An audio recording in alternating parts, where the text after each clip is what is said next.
হৃদমায়ার প্রেম গাথা লিখেছেন রিক্তা ইসলাম মায়া। পর্ব সংখ্যা 4। আমি তোমাদের সঙ্গে আছি মাহি। তো বন্ধুরা, আমি প্রথমে বলে রাখি, আমি প্রথম গল্প পড়ছি। যদি কোনো ভুল হয়ে থাকে প্লিজ আমাকে ধরিয়ে দিও, আর যদি ভালো লাগে অবশ্যই পড়ো। জি আমাকে? তৎক্ষণাৎ শক্ত গলার উত্তর আসলো ওনার। ইয়েস ইউ, কাম হিয়ার, এদিকে আসো। ছেড়ে রাখা শাড়ির আঁচলটা একটু চেপে ধরে নত মস্তিষ্কের 2 কদম এগিয়ে ওনার সম্মুখে দাঁড়াতেই উনি বললেন, পিছনে সারিতে বসার মতো কি পড়াশোনাতেও পিছিয়েছেন নাকি আপনি? চমকে উঠে লোকটার দিকে তাকালাম ভাষা চোখে।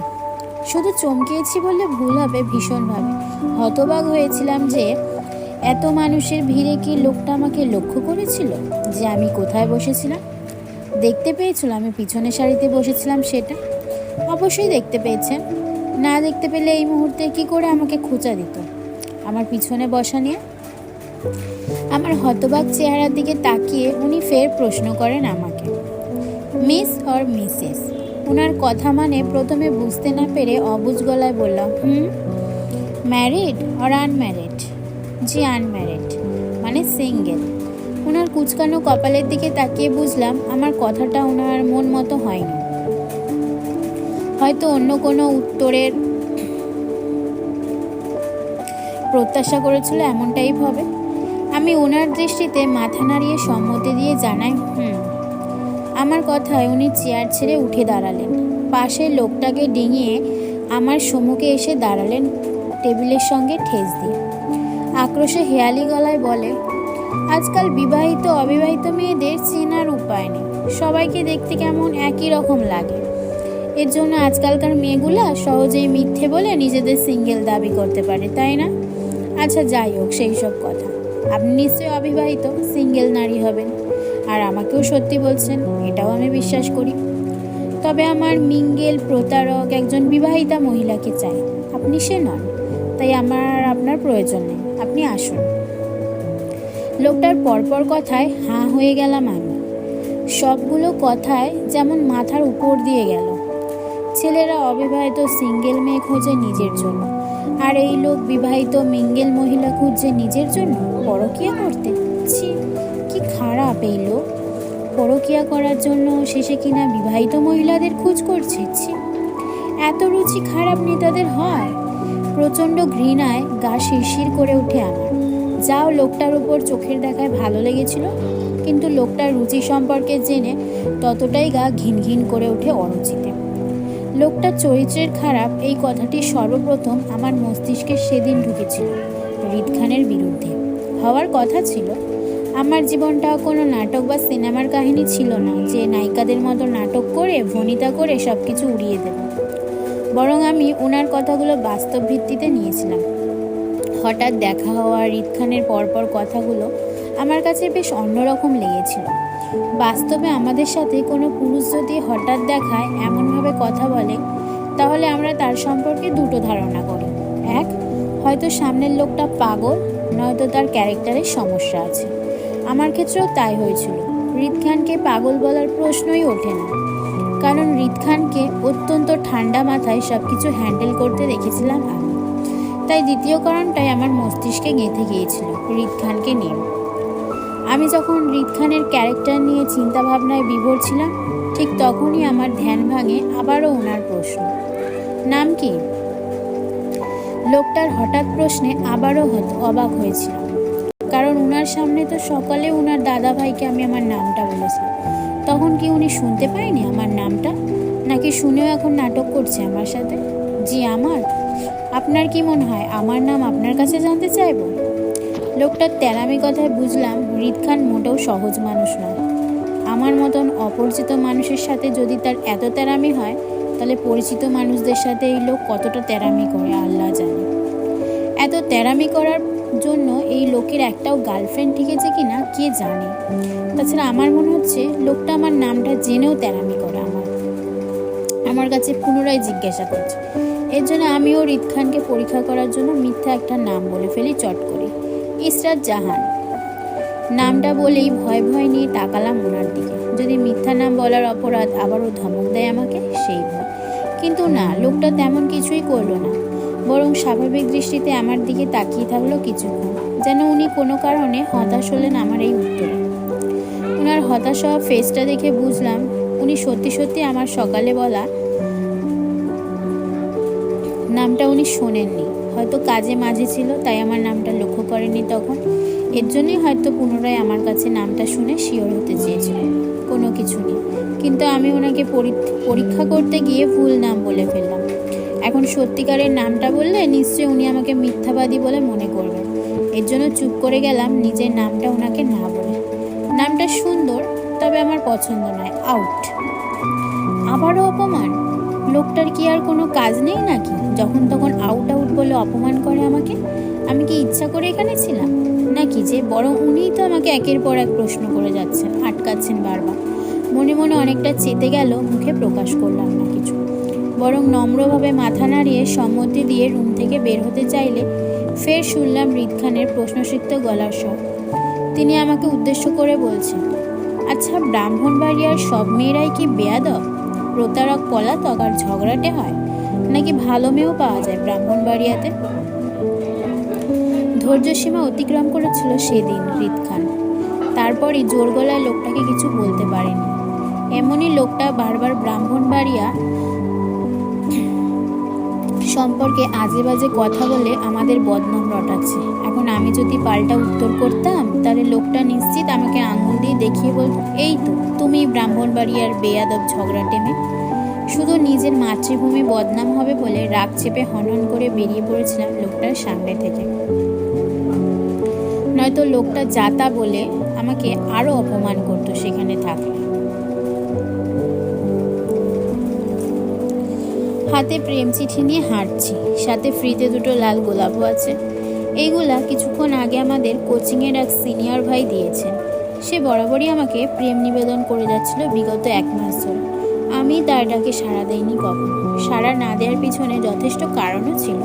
আমি বিবাহিত মেয়ে, আর বিবাহিত মেয়েদের যেমন প্রেম ভালোবাসা মানায় না, ঠিক তেমনই মানায় না তাদের হাতে প্রেমপত্র, সেটা।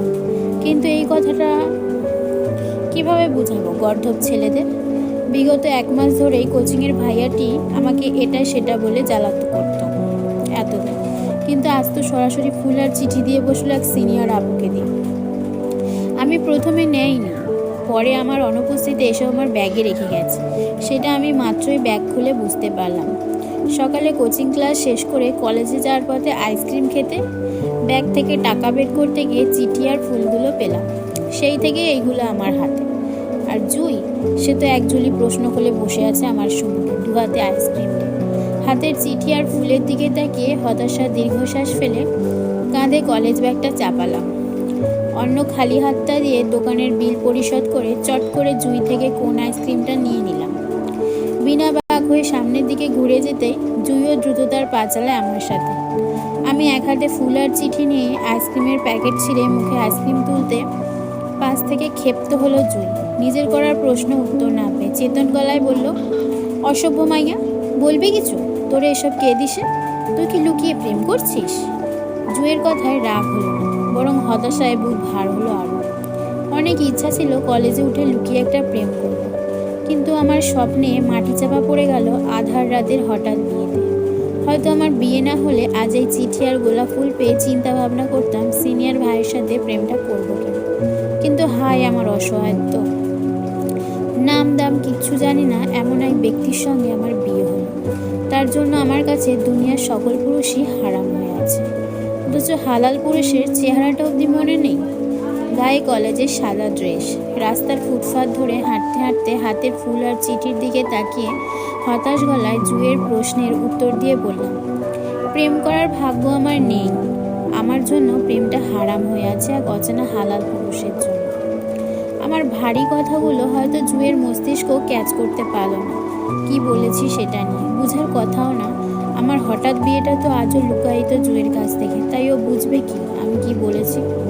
কি বলছিস আবল তাবল? ঠিক করে বল, এসব কে দিয়েছে? সত্যি করে বলবি ঋতু, তুই কি প্রেম করছিস কারোর সাথে? না, তাহলে? আর কথা ঘুরালাম না, সোজা সাপটা উত্তরে হাঁটতে হাঁটতে বললাম, রিফাত ভাইয়া দিয়েছে এসব। আমি নিতে চাইনি, তাই তার এক মেয়ে ফ্রেন্ডকে দিয়ে আমার ব্যাগে রাখিয়েছে। এখন টাকা বের করতে গিয়ে মাত্রই দেখলাম। আমার কথায় খানিকটা চমকে ওঠার মতো করে অধৈর্য গলায় জুই বলল, রিফাত ভাই দিয়েছে মানে? কাশেম স্যারের ছেলে সুন্দরী রিফাত ভাই কথা বলছিস তুই? জুয়ের হালকা পাতলা উত্তেজনায় সম্মত দিয়ে বললাম, ও মাই গড, সিরিয়াসলি ঋতু? কোচিংয়ের সবচেয়ে হ্যান্ডসাম রিফাত ভাই তোকে পছন্দ করে? রিয়েলি? ঋতু, তুই কি ওনার প্রপোজাল অ্যাকসেপ্ট করবি? দায়সারা উত্তরে বললাম, না। কেন? এমনি, ওনাকে আমার পছন্দ না তাই। কি বলিস? এত সুন্দর ছেলেকে তুই না করছিস কেন? সুন্দর ছেলে বলেই না করছি। বেশি সুন্দর ছেলে পেলে আমার হজম হয় না। সুন্দর ছেলে মানেই সে নিজেকে আমার থেকে বেশি দাম দেবে সুন্দর বলে। তাই আমি আমার থেকে অসুন্দর ছেলেদের বিয়ে করব। তারা যেন নিজেকে নিয়ে অহংকার করতে না পারে, বরং সারাক্ষণ আমাকে নিয়ে ভাবে এবং বউ বউ করে শুধু আমাকে ভালোবেসে যাবে, ব্যাস। ও আচ্ছা, এত গভীরে তোর চিন্তা ভাবনা? ওকে, নাইস চিন্তা ভাবনা। তার মানে তুই কালো, বেঁটে আর বয়স্ক বুড়িওয়ালা লোক বিয়ে করবি? এই তো, সুন্দরী বউ বলে যে তোকে সারাক্ষণ আদর করবে, এমনটাই তো তোর চাওয়া, তাই না?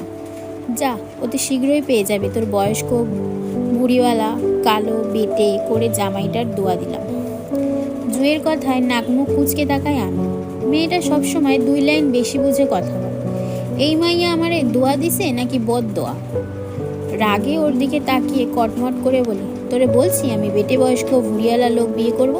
তুই জানোস আমার জামাই কত লম্বা? আমি তার কাঁধের সময় এত লম্বা সে, আমি তার কাঁধের সমান হয় এত লম্বা সে। আর তার ইয়া প্রশস্ত বডি। আসছে আমার জামাইরে বুড়িওয়ালা বলতে। আমার জামাইয়ের বুড়ি বলতে কিছু নাই। সো নিজের চিন্তা কর, তোর বদ্ধ আবার তোর উপরে না পড়ে যায়। খবিস মাইয়া, আমার এত বড় জামাইরে বেটে বলতে আসছে, তার ফাজিল শালি। যা তুই। কথাগুলো বলতে বলতে থেমে যায়। মুখ ফসকে কোথায় ভুলটা করে ফেললাম বুঝতেই হাতের ফুল, চিঠি আর আইসক্রিম নেই। চমকে উঠে উদ্বিগ্নতায়, আল্লাহ, আমি এবার শেষ বলে মৃদু চিৎকার করে 2 হাতে মুখ চেপে ধরলাম ভয়ে। জুই যে মানুষ আমাকে আস্ত রাখবে না, আমার পেট থেকে একটা একটা করে কথা বের করে ছাড়বে। আমি ভয়ের তাড়নায় উত্তেজিত ভঙ্গিতে হতবাক জুইকে ফেলে হঠাৎই দৌড় লাগালাম জুয়ের থেকে পালিয়ে বাঁচতে। কয়েক সেকেন্ড দৌড়াতেই কানে আসলো জুয়ের রাগান্বিত স্বর আমার পিছন পিছন। রেগে মেগে ফায়ার হয়ে আমাকে ডাকছে আর বলছে, আমার জামাই কোত্থেকে আসলো সেটা বলে যেতে। আমার জামাই কোত্থেকে আসলো সেটা বলে যেতে, নয়তো আজ আমাকে আস্ত ছাড়বে না। দৌড়ানি থামেনি। ভয়ের তাড়নায় দৌড়াতে থাকলাম শুধু। মুখ ফসকে এত বড় ভুলটা কিভাবে করলাম আমি? এবার যদি জুই সবাইকে বলে দেয় তো নিশ্চিত আমাকে সবাই মেরে ফেলবে। আব্বুর কানে গেল তো আমি শেষ, রক্ষা নেই। আল্লাহ তুমি সহায় হও। মনে মনে আল্লাহর দোহাই নিয়েই দৌড়াচ্ছিলাম আগামীতে কি হবে সেই ভেবে ভয়ে। টান টান উত্তেজনায় বর্তমানের অবস্থাটাও ভুলে গেছিলাম এক মুহূর্তের জন্য। ভুলে গিয়েছিলাম আমি কলেজ ড্রেসে রাস্তায় দৌড়াচ্ছি। আসলে মানুষের মনে যখন ভয় বাসা বাঁধে তখন তার মস্তিষ্ক নাকি অচল হয়ে যায়। আমার ক্ষেত্রেও তাই হয়েছিল। ভয় এতটাই ছিল যে বর্তমান অবস্থানের কথাটা ভুলে হুমড়িকে পড়লাম কারো গায়ে। আমার হঠাৎ ধাক্কায় লোকটাও খইহারায় গড়াগড়ি করে দুজনেই চিটপটাং রাস্তায় পড়লাম। বলতে বলতে ফ্রিতে ছোটোখাটো বাংলা সিনেমার সিন হয়ে গেল। আমি নিচে এসে উপরে। আহা, কি দৃশ্য! তবে আমার কাছে বেশ রোমান্টিক না হলেও সামনের মানুষটার রেগে যাওয়ার মতো যথেষ্ট মজাদার ছিল সিনটা। হয়েছিল তাই। লোকটা আমার ওপর রেগে মেগে ফায়ার হয়ে গিয়েছিল, হুমকি ধামকি সব কিছু দিয়ে বসেছিল, তবে সেটা চাপা সরে। পাবলিক প্লেসে বলে সেই যাত্রায় বেঁচে গিয়েছিলাম আর কি। হা হা হা, আমার স্টুপিড কাণ্ডগুলো। আচ্ছা যাই হোক, এবার আসি মূল কথায়। জুয়ের ভয়ে তখন উত্তেজিত ভঙ্গিতে দৌড়াতে দৌড়াতে গুটি কয়েক মিনিটের মধ্যেই হঠাৎ করে সেই লোকের সাথে ধাক্কা খেয়ে বসি। আসলে ধাক্কা বললে ভুল হবে, আমি দৌড়াতে দৌড়াতে লোকটার পিঠের ওপর পড়ে যাই, যার জন্য লোকটার গায়ে তৎক্ষণাৎ লেপ্টে যায় আমার অর্ধ খাওয়া আইসক্রিমটা। এতটুকুতে আমার সিন শেষ হয়নি, তারপর যেটা হয়েছিল সেটা আরো করুণ দশা। লোকটার পিঠে ধাক্কা লেগে পড়তে গিয়ে নিজেকে বাঁচতে তৎক্ষণাৎ শক্ত মুঠোয় পিছন থেকে লোকটার কলার আঁকড়ে ধরতে চাইলে ঘটে হিতের বিপরীত। লোকটার পিছনে কাপড়টা ছিঁড়ে ফুঁড়ে লোকটাকে শহর ঠাস রাস্তায় গড়াগড়ি করে পড়ে গেলাম। তখন নিচে পড়ে কুনুয়ে আর কোমরে ব্যথা পেয়ে মাগো বলে মৃদু চিৎকারে পাশে তাকাতেই দেখলাম একটা দামি আইফোন আমার হাতের কাছে রাস্তায় পড়ে গড়াগড়ি খাচ্ছে। মোবাইলের ডিসপ্লের যা তা অবস্থা, এই ফোন ইহকালে ঠিক হবে বলে আর মনে হচ্ছে না। ছোট মাথায় তখনই প্রশ্ন আসলো, এত দামি ফোন কে এইভাবে ভেঙে রাস্তায় ফেলে গেল?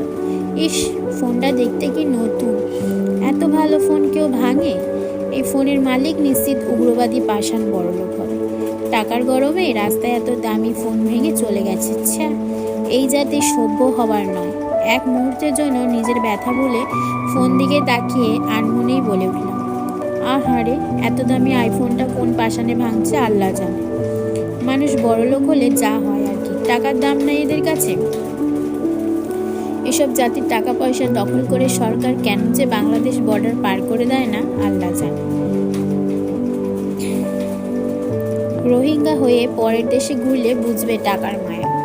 কথাটা বলে হাত বাড়িয়ে ফোনটা তুলতে গেলে বুঝলাম আমার হাত কোথাও আটকে আছে। হাত নাড়াতে গিয়ে রাস্তার সাথে ঘষা লাগতে ব্যথা করে উপর দিকে তাকাতে আতঙ্কে উঠলাম মধ্যে। আল্লাহ, আমি শেষ। এতক্ষণ যাবৎ ভুলে যাওয়া ঘটনাগুলো একে একে মনে পড়লো আমি কাউকে নিয়ে রাস্তায় পড়েছিলাম। ভয়ে আতঙ্কে সিটিয়ে গিয়ে লোকটার শক্ত মুখ পান এক পলক দেখে মুহূর্তে ঘাড় ঘুরিয়ে তাকালাম ভাঙা ফোনটার দিকে। যা বোঝার তখনই বুঝে গেল, এই ফোন ভাঙার আসামি অন্য কেউ না, আমি নিজে।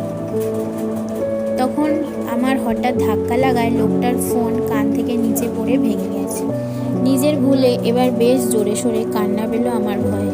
এত দামি আইফোন ভেঙে কি যে করব ভেবে না পেয়ে এক মুহূর্তের জন্য ইচ্ছা হলো হাত পা ছড়িয়ে রাস্তায় বসে কান্না করে। বহুত কষ্ট চেপে নিজের কান্না আটকে রেখে আইফোন থেকে দৃষ্টি সরিয়ে আবারও মাথা তুলে অপরাধী চোখে লোকটার দিকে তাকাতেই আতঙ্কে চমকে উঠলাম। ক্ষুদিত ওই রক্তিম চোখজোড়া দেখি। তখনই আমার খেয়াল হলো, আরে লোকটা তো আমার পরিচিত। সর্বনাশ, ফোন ভাঙার জন্য আর কোনো মানুষ পেলাম না। সোজা কলেজের ভিপির ছেলে রিদ খানের ফোনটাই ভাঙতে হলো আমার। শেষ, আমি শেষ। আতঙ্কে যখন বুক ঠকঠক করছিল ভয়ে, তখনই আমার ভয়টা বাড়িয়ে দিল রিদ খানের চাপা গর্জনে।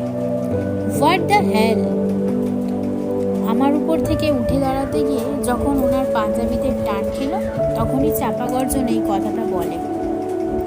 উনি তখন আমার দিকে ঝুঁকে রয়েছে, কারণ ওনার পাঞ্জাবি একাংশ ছিঁড়ে আমার হাতের মধ্যে। আমি আতঙ্কিত চোখে ওনার দৃষ্টি অনুসরণ করে আমার হাতের দিকে তাকাতেই বুঝলাম ওনার গর্জন ছাড়ার কারণটা।